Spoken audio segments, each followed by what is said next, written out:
A recent New York Times CNN college poll finds young voters have the greatest gender divide compared to every other age group.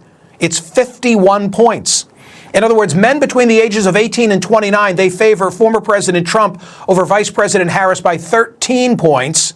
Women in the same age group are choosing Harris over Trump by 38 points. So this is my Gen Z gender gap video.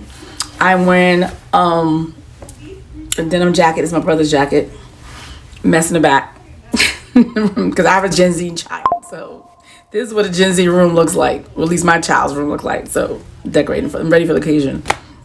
Anyway, so there is no doubt that for this election, there was a gender gap. So I think the best way to talk about this is I want to frame it in the context of a report that Michael Smerconish from CNN did. He's like a weekend show talking about, he brought in an expert, Scott.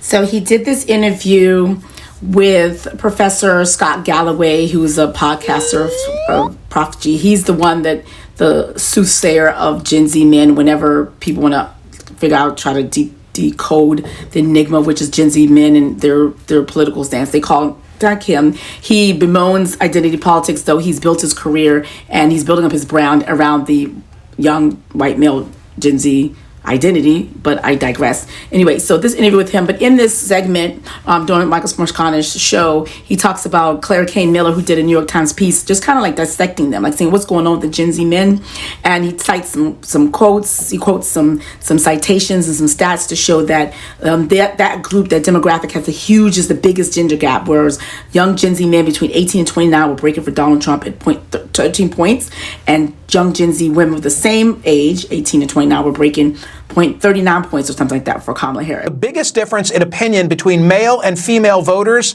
is Generation Z. On one side are young women who as a group are very liberal. They've been politically galvanized by gender bombshells like #MeToo, the overturning of Roe versus Wade, and the candidacy of Vice President Kamala Harris. On the other are young men, some of whom feel that rapidly changing gender roles have left them behind socially and economically, and see former President Donald J. Trump as a champion of traditional manhood. A recent New York Times Siena College poll finds young voters have the greatest gender divide compared to every other age group. It's 51 points.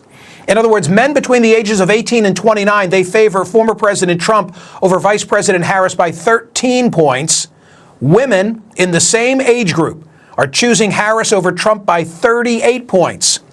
Since women started entering the workforce, pursuing higher education in larger numbers in the 70s, young women today are making strides in economic equality, earning more college degrees than men, and serving more often as their family's primary breadwinner. Men, on the other hand, are working less. Many are living without a spouse or a partner. A Pew study found less than a fifth of Americans believe that the progress women have made in society came at the expense of men. But 40% of men supporting Trump between the ages of 18 and 49 do believe the progress of women came at their expense. And so that's why they run to Donald Trump, because, and you'll see in the segment here, Smerconish shared the DNC platform, the campaign platform, and on their website, they listed all these subgroups, but nowhere did they mention Gen Z men. Consider that at the Democratic Party website, there's a list under the heading, Who We Serve, of 16 different demographic groups. They include African Americans, the faith community, LGBTQ plus community, rural Americans, and women, but not men. And so that is a concern. They are purposely leaving them behind, and they're not seeing themselves. And so they look to Donald Trump and they see machismo, they see man, they see someone who's willing to say, okay, I'm one of you. And Donald Trump is a master at marketing. The last time in 2016, he found low information, low voter turnout, not engaged, low propensity voters. He went to them and he pulled them out. And he created this little cult of his.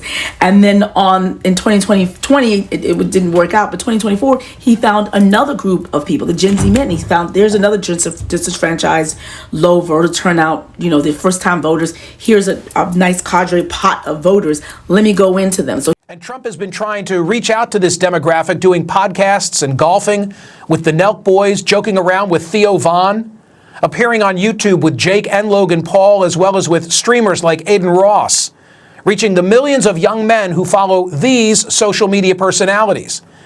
As the New York Times put it, these repeated collisions of testosterone-fueled orbits are a campaign strategy, not a coincidence. Okay, this is post-production editing. After I filmed this video, I discovered that Nate Silver from the New York Times blog had actually uncovered a memo that Donald Trump's team had drafted up for him, identifying a group of people that could help him win the 2016, the last election for 2016-2020. And those voters were low propensity, low turnout voters. Essentially, he found voters that were disenfranchised and sort of kind of disengaged from the political process. Folks who people had said they were racist or say they were deplorables. Or, this is not me saying this. Folks had cast them aside, and because folks had cast them aside, that they were going to be ignored. And this memo said, let's go after them, galvanize them, show them, tell them that we love them, we're interested in their interests, tell them to go after our guy is going to look after their interest. And he formed this MAGA coalition of people who won him the White House, and they've been serving him for 10 years. So I thought that was fascinating. I think it's relevant because between the time he won the White House, 2016, 2020, Donald Trump said a lot of things that were horrible to veterans. He was part of he incited an insurrection where several police officers were injured, and it was really anti-cop, though he still is in the pocket of several police unions, and he got endorsement of a lot of them. He did lose a lot of people from his activities and actions, things he said, his behavior from the time he was president on to now turned off a good chunk of it. So the MAGA coalition went from about 40% of the Republican Party to 30% of the Republican Party. So that's probably why Donald Trump did not win in 2020, because that MAGA coalition had depleted based on Donald Trump's own action. He lost 2020. For 2024, this is where the Gen Z votes come in, and this is where this video is relevant. Those same group of people, and using Turning Point USA, you might have saw the video clip from the last time, but go check that video out. I don't know if I want to add it to this clip. Again, I may add it to this clip. So it's kind of relevant. So it is relevant, actually. I added to this clip. And in 2000, they found Gen Z boys. And so in Turning Point USA, Charlie Kirk said during Laura Ingraham, he went on several podcasts just boasting what he did. He essentially said, and you'll hear it, that he went to college campuses.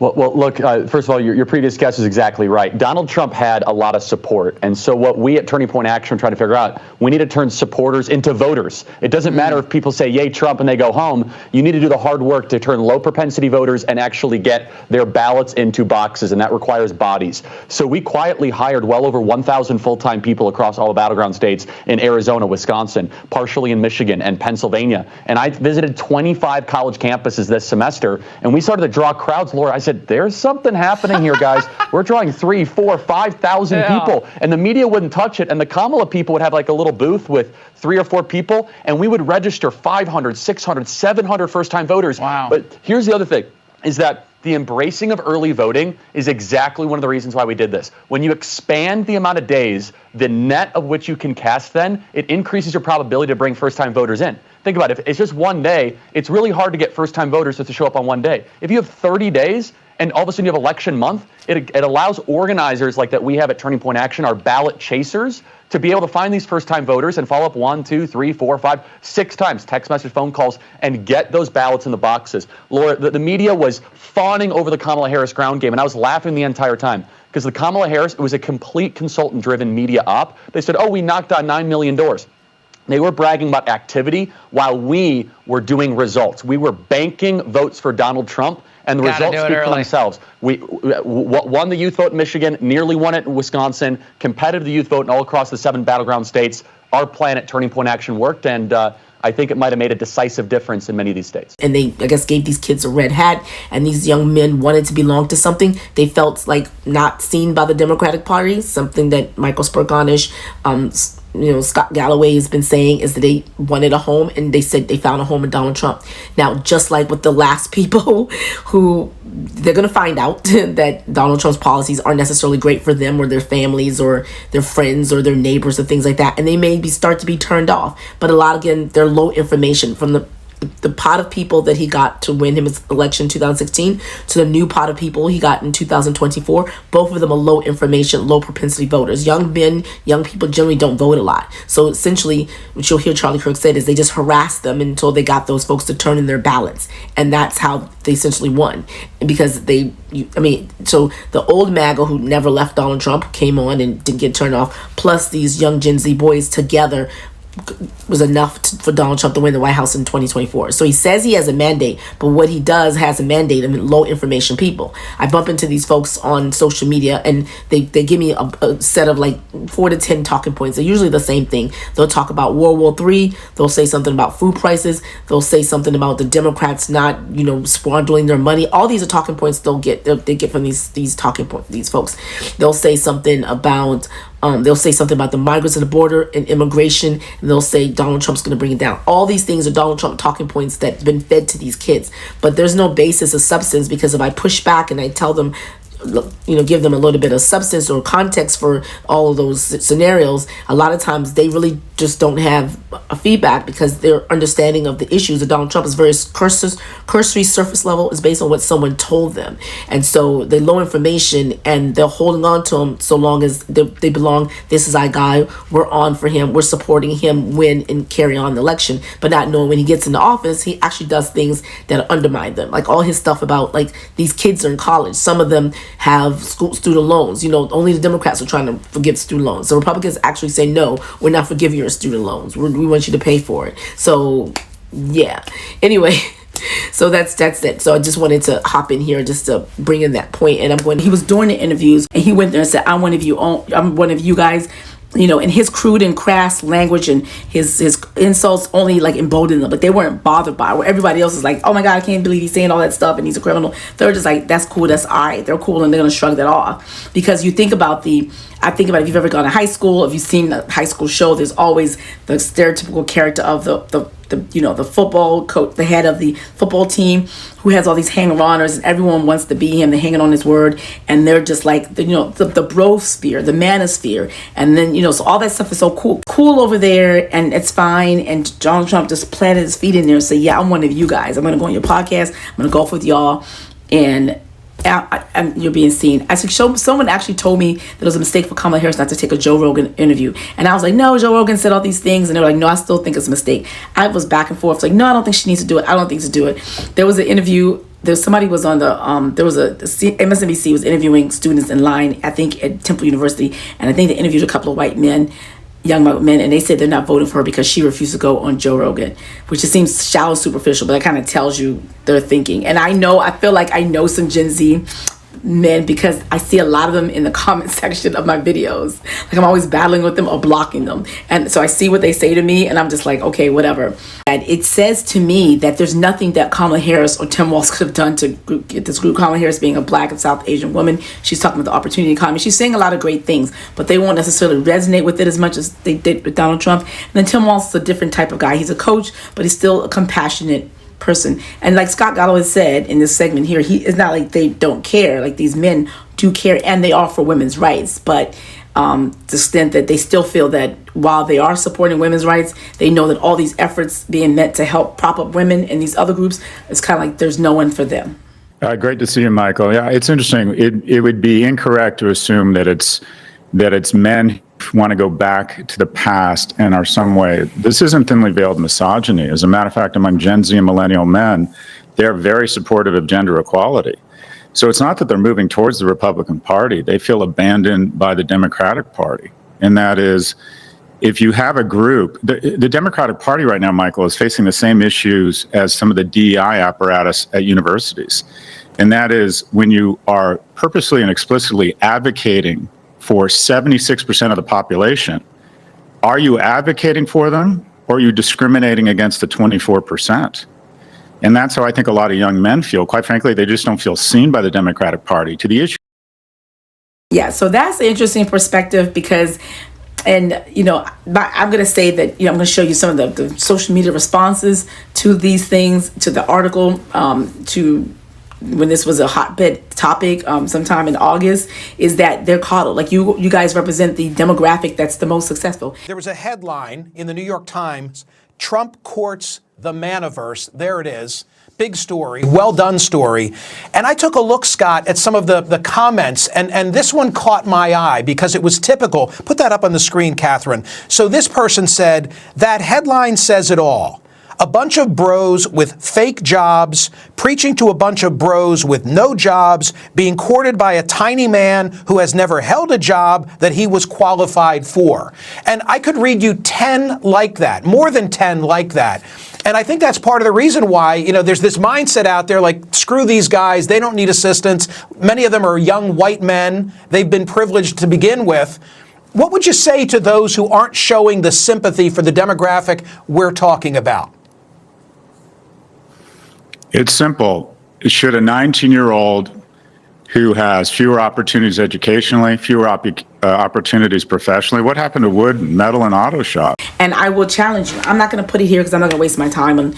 And you just got to trust me on this, and you can do research. And if I need to, how about I'll clap back on somebody, I could put stats there. But I don't think too many people would debate me on the fact that when you look at the top of the home ownership, the Fortune 500, Fortune 100 CEOs, the tech bros, the people who get the most funding, the crypto bros, the folks who are running things, executive branch, the different governments, the government contractors, the echelon of socioeconomic in the United States today, and I would dare say a lot of the Western world, is going to be white men. So there's lots of models of success for them, these guys. So the idea of them being left behind is kind of okay, but as a demo, your group, like what you're initially going to be, you're eventually going to be like an older white established man, y'all doing okay. So the quotes, look at what people were saying about them. All down.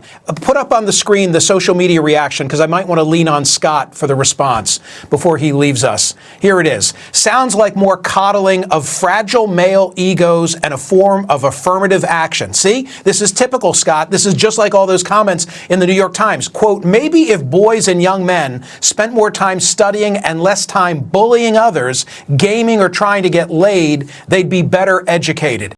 So I can't deny that I would be one of those people saying that, but there is something to say about the fact that they say they don't have opportunity, they're economically depressed, they don't have job opportunities, they're not building homes, they feel left behind. If it wasn't for white men, and you heard those four issues concerning, there's a group that has these 4 issues, those are type of issues and complaints and stressors that Democrats and compassionate people in the liberal left will actually try to solve. But when we see the face of those problems as white males, we're like, we don't need y'all, need no help. So yeah, this is interesting that Scott Galloway said this about these quotes. Listen. And you would say what? Replace the term young men with blacks or gays or women and see the reaction you would get from a statement like that. Yeah, so he has a point. But the only thing that takes away from that point is that those groups do generally have more of a hurdle to climb. They do generally deal with, living in neighborhoods, going to schools, having a lot of challenges with the police, having challenges with discrimination, with racism, all the stresses, redlining. There's a lot of issues where most people are willing to excuse any lapses because they're dealing with so much stuff, where these guys, for the most part, they're comfortable for the most part. Not to say they don't have stresses, but they should be comfortable for the most part compared. They don't have those extra stresses. So that's why I don't think it's necessarily equal. However, I think there's a solution for it. While I don't think, like I said, Kamala Harris being a Black South Asian woman could necessarily relate to them. They may never see them success or see a place, even if she were to say, come to me, they may be like, no, thank you. And Tim Walz is a different type of dude. I do think there's an opportunity, kind of like what I'm doing here on this channel and other folks are doing right now. And the buyer's remorse sort of situation. And, the leopards are eating my face. I didn't believe the leopard's going to eat my face-ism that was going on now, is that we could have educated the allies, the family members, the girlfriends, the moms, the roommates who are Harris and Democrat supporters, DNC supporters, so they can know to extent that this is what's available for you on this side. And also tie around Donald Trump's like, why he seemed normal, he's hanging out with you in the clubhouse, but in actuality, he only looks after the big guys. And y'all might want to be the big guys, but until then, you are a wage earner. You want clean air. You would like to have overtime. You would like to have your, having a safe workplace. He's not all about that. So these are ways that he undermines your ability to be safe and healthy So beware, you know what I mean? And so educating their allies and people next to them, what I think would together would help build an opportunity to get to them in the way to the folks that are adjacent to them. I think that would have been the solution for that group. A lot of programs, maybe not necessarily targeting just them, but the fact that they are who they are, when they walk into a room to pitch a startup, for example, and they look like the face of success, they look like the face of those people who run the top tech companies, actually is an advantage of them, that people aren't necessarily, they get the benefit of doubt of being capable, of being, of credit worthy, of being trustworthy, of just being able to actually do it. Like, just like you guys have the world at your shoulders. It's kind of like, we want to laugh at it, but they really just don't understand the opportunities they have in front of them. And so I think it takes perhaps a policy just says, hey, you guys, you have an important role to play in all of this. Yes, acknowledge them separately and say everyone has a distinct role, and as the face says, here is your role, here's what you can do. And then I'm not sure if that would work necessarily, but I think that's an opportunity. There's an opportunity to reach out to them through their peers, and that's also to help them realize and empowering them specifically, but empowering them specifically to who they are and what they represent in society and culture and what can be available to them, where it's not to say you just can't apply yourself, because kids just want to play games, they want to hook up, they want to chill, they don't want to be bothered, they're stressed out, they're in life. It's kind of like, I'd rather not, but to say that you can, you should, you got this, like y'all the shizat, like it's kind of like, I don't know if it's false, but like pumping them up, like, yeah, we got you. And so there may be some effort to actually say, that you have a role. One of my first viral videos when I was doing this was the one that was like Gen Z Men, and it was some white men, young white boys. It was really one person named Caleb Brown dancing, but he duplicated himself. It looked like a boy group, and it was kind of like the Zoom calls. It started with the black women, had all these groups, and it was one of the first opportunities. The good thing, what I loved about that, what I think a lot of people loved about that illustration, was it shows that you have a role, where before this time, if you were to say you're going to have a room or call just for white women, people would be like, what the hell? What's up with that? Is that like a KKK rally or something? Or just white men? People side-eye it. Like, that's like identity politics, but you guys shouldn't be having rooms like this. Because ordinarily, that's what happened. It'd be white nationalists who suppressing. But to say, no, you have a specific role as a white male, using your privilege, using your authority, this is how you can use it. So that effort, I think, needs to be amplified and be part of it, and to reach out to them specifically for Gen Z boys, not just white males, but actually Gen Z white males. That sort of thing. Does it make sense? So I think that's the piece that was missing. That's what we probably needed to circle around or lean in more in, and maybe perhaps in the next round. And it's not too late, because if my channel's here exposing Donald Trump, and people start to jump ship or realize, okay, it was cool while it lasted, he won, but now his policies actually negatively impacted me. Maybe I want to rethink this. So while we're doing this all now, let's have an opportunity parallel to this is to also educate them, but also empower them. Say, hey, you guys have a role to play. And I think a lot of people felt like finally they have a role, they can actually be part of it, the conversation, they have a space that they can go to, versus saying there's the room for people of color. They have their things of just looking on the outside in. They're like, I wish we could have a space like that. And people saying, they need safe spaces too. So saying that you as a white male, you as a white woman, you also deserve a safe space where you can be amongst people who are similarly affiliated. That's great. That's good. That's a good thing. That's a good thing. And that should be empowering to people. And I think people did feel empowered. People did feel like part of something, and believing and belonging to part of something. I think that's a lesson here, is that you have to belong to something, and everyone belongs to something. And we feel like you are part of this big campaign. You are part of, you have a role to play. I think that would change things. That would have been the biggest change. That's what I thought. And when you think about that, let's discuss again. This is the Leopards Eating People's Faces Party channel, just dedicated to educating Kamala Harris and Democrats and supporters and of just the ways Donald Trump's policies in the past administration, what he proposes and what he will do will impact our lives. So we are an empowered bunch, and so we can also share that information with the Trump voters in our lives, and just be more informed. It's about having a more informed electorate. So thanks for joining. Subscribe to this channel, hit the notification bell, let other people know, watch this playlist next.